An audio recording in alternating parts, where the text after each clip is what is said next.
I really had a hard time collecting money. Really? Yeah. Okay. It was such I think for an entire year, I just trained for free. What? Yeah. When I was holding open workouts at Brand Park, and I was like, donation. Mm-hmm.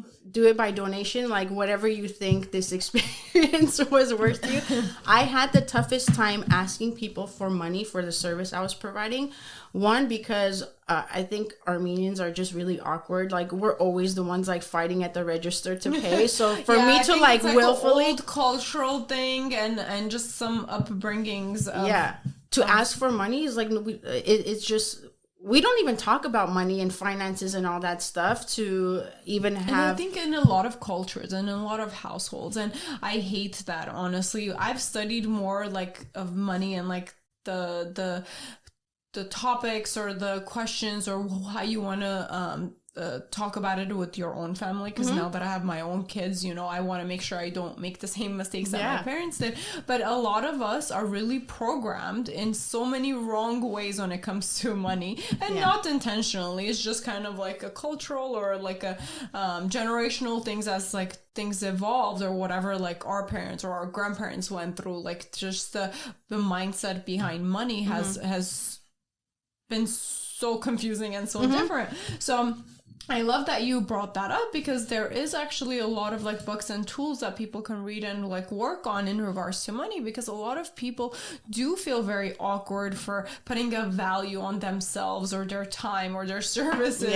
And I guess part of it is the mindset work for us to go, or somebody tell you like, it's okay, like you're worth it, you know, like ask for it. It's not bad. Like, we were programmed to as we were kids. It's not bad to ask for what you're worth. So I think till this day, I still work on that area of my business of...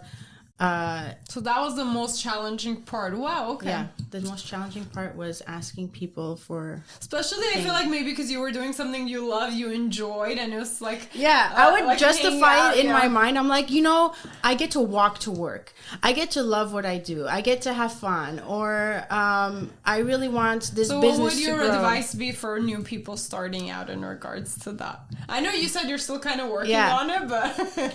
My advice... when it comes to asking for money, don't wing it. Like, have a set plan in place, whether it's the verbiage where like you don't know what to say in the exchange of money. Like, have your fallback verbiage, what you're gonna say. And, I love that. You know what I'm saying? Have a plan. Yeah, it's almost like, you know, when you don't know how to say no. I can compare it to that. Like, I'm one of those people. I have a hard time saying no. So I would say yes to everything. And then I would wholeheartedly say yes in that moment. And then I would go back and say, well, no, on second thought, I didn't want to do that thing. And I didn't want to say yes to that thing. So my fallback became, let me think about it. So I wouldn't say a yes or a no. So I had time to say... Process it. To process. So my fallback would be, let me think about it. I'll get back to you. So come up with some sort of fallback plan, whether it's what you're going to say or how you're going to act or how you're going to charge people. Like, I'm just going to do it through Venmo, you know? Yeah. Or let me send you an invoice. Exactly. Yeah, that could be it. Like, I'm going to send you an email or an invoice or a Venmo request, so that while you're figuring out this skill and developing it within yourself, so you can look at Yegi, this hour costs this much, and you know, I'm going to be okay. Yeah. Until you work to that moment where you could face to face and in person go through that transaction. Have a fallback. Be like, you know, I'm gonna send you a Venmo request. Yeah, because some people do really struggle with that. I've forgotten. I used to, actually, when I think back. I've been in the business world for a while now, but thinking back, I used to actually struggle too. Like, I would do a lot of free services. Yeah, because my work was in creative work too, in the beauty industry. So a lot of times, it did feel weird asking my cousin to pay when I do their hair. Yeah, especially with family and friends, it gets really tricky. You're like, I I don't know if I should even charge this person. We need to know our value. And like what you said, my advice, I think what worked for me is I would always, like, even though it was my own company, I would say, well, this is our policy and this is how much these things cost. And then have like a discount that I would give family and friends, because a lot of your circle are family and friends. And if you don't charge anybody, you're going to be broke. This is your only way of earning money, right? So I would say, okay, family and friends discount, 20%, 30%, whatever it is. But it was a thing and I had thought about it, decided. So then after saying, like, even then, after I had decided, the first few, probably like the first 20 times I verbally actually like said it, it was still weird and awkward. But the more I started like saying it and knowing my value and trying to collect that payment, the more naturally it flowed. Right? Yeah. So that's a good fallback to have a policy in place or, you know, something in writing. So I like that you just... And it's the same thing with different policies too. Like people have a hard time collecting money if people don't show up. It's the cancellation policy or, you know, like deposits and stuff like that to protect your time. Because we want to value our time, especially if it's service-based. Because if somebody's wasting that time and then they don't show up, they don't pay you, then you could have taken another client. You're just losing out on that money. So it's a very interesting thing to think about, you know? It is, and it's really awkward. It's awkward to talk about it. It's awkward to encounter it, and it's awkward to admit that you have a hard time with it. But I think that having the conversation about it and to know that other people experience it too, and just like taking tips and tricks from like, well, how did you do it and how did you overcome at least like talking about it with other it helps a ton. It would kind of like upset me that about myself, that why do I not have that same perspective about myself, where I know I am providing a good service and a valuable service because I genuinely care about what I'm doing and I genuinely care about my clients as people, and I have a hard time asking for what I know what you're worth. Yeah. So I guess my advice to that would be just sit down, think about it, of what you're worth and what makes sense to you, and then just practice it.